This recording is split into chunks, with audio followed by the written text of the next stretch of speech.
Ti Dios ket nakaimimbag unay kadagijay agkamang kenkwana madaydayaw iti Apo.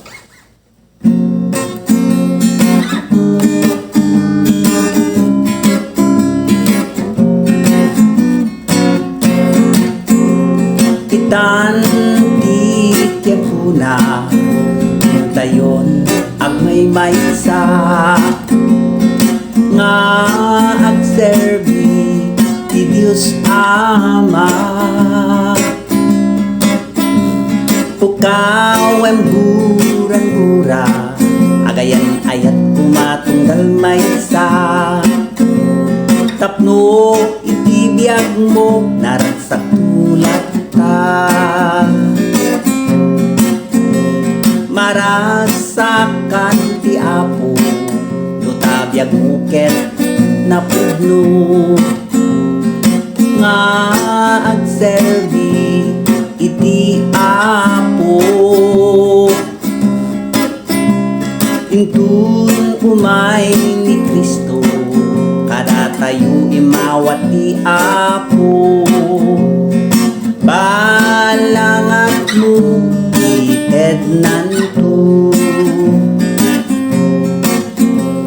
tibiyag tayo ti lubong saan nga agnanayon kinabak ng mapanawang tu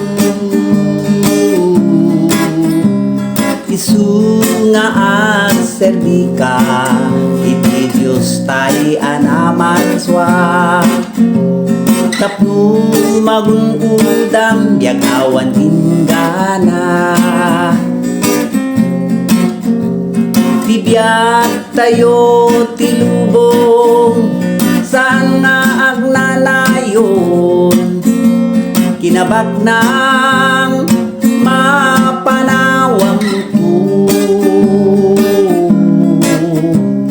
isu nga agserbi ka ti Diyos tay anaman swa tapno magungudam biagawan tinggana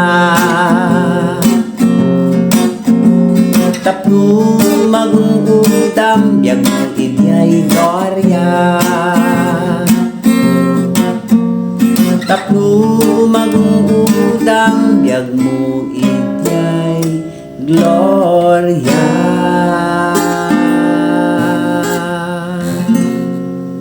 Praise the name of the Lord. Hallelujah. Don't forget, follow for more. God bless us all.